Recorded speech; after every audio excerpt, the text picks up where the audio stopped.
তো শিক্ষার্থী, আশা করি তোমরা সবাই ভালো আছো। আজ তোমাদেরকে আমি এমন একটি সিভির ফরম্যাট শেয়ার করব যার মাধ্যমে তুমি যে কোনো সিভি লিখতে পারবে। চলো শুরু করা যাক। প্রথমে আমাদের সিভিতে কভার লেটার লিখতে হয়। কভার লেটার লেখার সময় প্রথমে আমরা কি করব, ডেটটা লিখবো। হ্যাঁ, ডেটটা উপরে লেখার পরে ডেটটা লিখবো। প্রথমে ডেটটা লেখার পরে তারপরে আমরা কি টু দিব। হ্যাঁ, তারপরে টু দিব। তারপর যে কাজটা করবে তুমি, যেমন যদি স্কুলে তুমি স্কুলে আবেদন করো, যদি আমাদের সিভিটা স্কুলে দিতে হয় তাহলে কি দিব, দ্য হেডমাস্টার। আর যদি কোম্পানিতে দিতে হয় দ্য ম্যানেজার দিব। ঠিক আছে। আর যদি কলেজে দিতে হয় দ্য প্রিন্সিপাল দিব। বুঝতে পারছো? এখন যদি কোম্পানিতে দিব দ্য ম্যানেজার, স্কুলে দিলে শুধু দ্য হেডমাস্টার দিলেই হবে, আর এটা দিতে হবে না। এখন যেমন দ্য হেডমাস্টার দিলাম, দেওয়ার পরে স্কুলে যেমন এবিসি স্কুল দিয়ে দিলাম। ঠিক আছে। এবিসি স্কুল দেওয়ার পরে তারপরে কি দিব আমরা, এখানে যেমন দিব কি জয়দেব, আমি যেমন অ্যাড্রেসটা দিবা, এখানে সিটি শহরের নামটা জয়দেবপুর, গাজীপুর, বা যে অ্যাড্রেসটা ওই তোমার যেখানে আবেদন করতেছ ওই অ্যাড্রেসটা এখানে দিবে। ঠিক আছে। আর যদি তুমি কোম্পানিতে দাও, টু দ্য ম্যানেজার লেখার পরে কি এখানে স্কুলের নাম না দিয়ে কোম্পানির নামটা দিবা। কোম্পানির নাম যেমন সাপোজ XYZ কোম্পানি দিয়ে দিলা। দেওয়ার পরে শহরের নামটা দিলা, যা বগুড়া, রাজশাহী, ঢাকা, যে জায়গায় দেওয়ার দিলা। ঠিক আছে, বুঝতে পারছো? এখন তারপরে আমরা এখন সাবজেক্টটা কি লিখতে হবে আমাদের। সাবজেক্ট, এরপরে subject application for the post of, আবেদন ফর দ্য পোস্ট অফ, যেমন assistant teacher, application for the post of সহকারী শিক্ষক পদের জন্য আবেদন। ঠিক আছে। অথবা application for the post of, যদি কোম্পানিতে আসে তোমার সিভিটা তাহলে application for the post of sales manager. ঠিক আছে। অথবা application for the post of business development executive, যেটা আসবে সেটাই তুমি দিবা, মানে যেটা আসবে সেটাই তুমি এখানে দিয়ে দিবা। ঠিক আছে। আচ্ছা, তারপরে তুমি কি করবা, ডিয়ার স্যার। এখন ডিয়ার স্যার, হ্যাঁ ডিয়ার স্যার দেওয়ার পরে তারপর I would like to apply for the post of. ঠিক আছে। I would like to apply. I অর্থ কি আমি, উড লাইক অর্থ কি চাই। আমরা জানি কি ওয়ান্টের সিনোনিম হয়েছে কি উড লাইক, আমরা সম্মানী ব্যক্তির ক্ষেত্রে উড লাইক ব্যবহার করি। উড লাইক অর্থ কি চাই। আমি চাই টু অ্যাপ্লাই করতে, ফর জন্য, দ্য পোস্ট পদের জন্য, অফ অ্যাসিস্ট্যান্ট টিচার পদের জন্য, ইন ইয়োর ইনস্টিটিউশন আপনার প্রতিষ্ঠানে। প্রিয় শিক্ষার্থী, আপনার প্রতিষ্ঠানে। এখন I would like to apply for the post of assistant teacher in your institute, আপনার প্রতিষ্ঠানে আমি সহকারী শিক্ষক পদে আবেদন করতে চাই। আই হোপ, আমি আশা করি ইউ, আপনি, উইল কাইন্ডলি মানে কি সদয়ভাবে, উইল কনসিডার বিবেচনা করবেন, মাই অ্যাপ্লিকেশন আমার আবেদনপত্রটি কি করবেন, মানে সদয়ভাবে বা দয়া করে কি করবেন, বিবেচনা করবেন। তারপর এটা লেখার পরে ইয়োর্স ফেইথফুলি, এখন কি লিখবা, ইয়োর ফেইথ, আপনার বিশ্বস্ত। লেখার পরে তারপর এখানে কি তোমার নামটা দিয়ে দিবা। এখানে নাম কি, তোমার নাম যা শামীম, সাপোজ শামীম দিয়ে দিলা, যা নাম তাই এখানে দিয়ে দিবা। এই কভার লেটার শেষ আমাদের। কভার লেটার শেষ হওয়ার পরে এখন আসবো আমরা মূল সিভিতে, কারিকুলাম ভিটা যেটা আর কি। ঠিক আছে।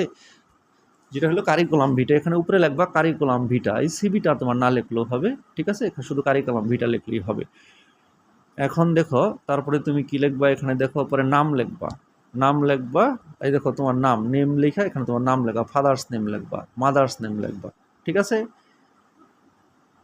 এখানে প্রথম তোমার নাম, ফাদার্স নেম, মাদার্স নেম লেখার পরে তারপরে তুমি কি লিখবা, তারপরে তুমি লিখবা অ্যাড্রেস। অ্যাড্রেস লিখবা, তোমার ঠিকানাটা লিখবা, ডেট অফ বার্থ, জন্ম তারিখ লিখবা, ন্যাশনালিটি কি বাংলাদেশি, রিলিজিয়নটা তুমি লিখবা, এখানে তুমি ইসলাম হলে ইসলাম লিখবা, হিন্দু হলে হিন্দুইজম লিখবা। তারপরে তুমি কি করবা, মেরিটাল স্ট্যাটাস, বিবাহিত হয়ে লিখবা কি মেরিট, আর যদি অবিবাহিত লিখলে কি আনমেরিট লিখবা। অবিবাহিত হলে কি আনমেরিট এখানে লিখবা। লেখার পরে তারপরে এডুকেশনাল কোয়ালিফিকেশন, এটা উপরে লিখবা কি এডুকেশনাল কোয়ালিফিকেশন। লেখার পরে এখন এডুকেশন কোয়ালিফিকেশন লিখলা, শিক্ষাগত যোগ্যতা কিভাবে দিবা একটু দেখাই দিই। এটা প্রিয় শিক্ষার্থী, প্রথম তুমি এখানে লিখবা এক্সাম, পরীক্ষার নাম আর কি, বোর্ড ইউনিভার্সিটি লিখবা, তারপরে ইয়ার লিখবা। হ্যাঁ, তারপরে ইয়ার লিখবা। ইয়ার লেখার পরে এদিকে আছে আরেকটা অপশন, জিপিএ বা সিজিপিএ। ঠিক আছে। আচ্ছা, আমরা এটাকে বুঝি, পরে এটা আমরা বুঝতেছি। এখন তুমি এখানে কি করবা, প্রিয় শিক্ষার্থী, এখানে এসএসসি যেমন board, Dhaka board, HSC board তোমার কি ঢাকা বোর্ড, তারপরে বিএ ইউনিভার্সিটির নাম দিবা, এখানে এখানে বোর্ড দেওয়া লাগবে, এখানে ইউনিভার্সিটির নাম যেমন Dhaka university, Jahangirnagar university, national university, যেটা মন চাই সেটাই দিবা। দেওয়ার পরে এখন দেখো এখানে এখন কি করবা ইয়ার, হ্যাঁ এখন কি তোমার ইয়ার, যেমন এসএসসি পাস করছো তুমি সাপোজ 2010, এইচএসসি 2 বছর পরে দিবা 2012, বিএ দিবা 4 বছর পরে দিবা, এটা 2 বছর পরে, এটা 4 বছর পরে, এটা তাহলে 12, এটা তাহলে কত হয় 12 আর 4 কত 16, 2016 দিলা, ঠিক আছে, মানে এইভাবে আর কি, যেটা উপরে যেটা দাও ওটার পরে 2 বছর, তারপরটা 4 বছর। তারপরে এখন দেখো এটা দেওয়ার পরে তারপরে তুমি জিপিএ অথবা সিজিপিএ দিবে। জিপিএ এটাতে যেমন তুমি 4 পাইছো, সাপোজ এটাতে কত পাইছো, এটাতে যেমন তুমি 4 পাইছো, এটাতেও 4 পাইছো, আর সিজিপিএটা এখানে এটা তো 4টা তো আউট অফ 5-এ, এটা এই 4টা আউট অফ 5-এ, আর সিজিপিএটা তোমার কি 4-এ, 4-এতে তুমি দিলা 3 অথবা 3.50, এটা মনে রাখতে হবে তোমার, এটা কিন্তু 5-এ, 5 থেকে তুমি কত পাইছো, আর এটা 5-এর থেকে কত পাইছো, আর এটা সিজিপি এটা 4 থেকে 4-এর মধ্যে তুমি কত পাইছো, এখানে আবার 5 লেখা যাবে না, এখানে 4-এর মধ্যে তুমি যত পাইছো ততই তোমার লিখতে হবে। হ্যাঁ, তারপরে দেখো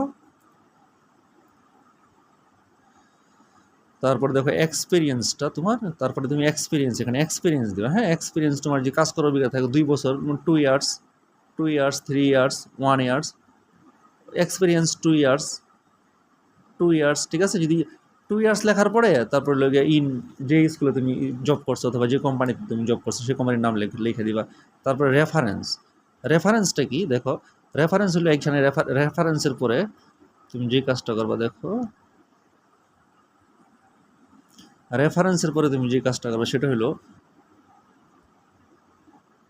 রেফারেন্সের জায়গায়, এই জায়গায় রেফারেন্স যে আছে, রেফারেন্স লেখার পরে এখানে তুমি নাম দিবা, একজনের নাম দিলা, একজনের নাম দিবা, যেমন আবুল কাশেম, আবুল কাশেম, আবুল কাশেম তিনিও মনে করো তিনিও তোমার পরিচিত, তিনিও একজন স্কুলের শিক্ষক বা স্কুলের প্রধান শিক্ষক, যেমন আবুল কাশেম হেডমাস্টার বা হেড টিচার, ঠিক আছে, হেডমাস্টার রংপুর হাই স্কুল, বা যে একটা নাম দিলা আর কি, ঠিক আছে। দেওয়ার পরে তারপরে অথবা যদি কোম্পানি হয় রেফারেন্সের জায়গায় তুমি ওটা দিলেও হবে, রেফারেন্স একটা দিলেই হবে, তোমার পরিচিত লোক তার নাম দিয়া, তার পদের নাম দিয়া, তার মোবাইল নাম্বারটা দিয়ে দিবা। তারপরে হলো গিয়ে, তারপরে লাস্ট হলো গিয়ে তোমার সিগনেচার, সিগনেচারটা কী দেবা দেখো, সিগনেচারে যেখানে তোমার নামটা লিখে দিবা তাহলেই হবে, ঠিক আছে, তোমার নামটা লিখে তাহলে হলে। সবাইকে ধন্যবাদ। ভিডিওটা ভালো লাগলে অবশ্যই সাবস্ক্রাইব করবে, অবশ্যই সাবস্ক্রাইব করবে।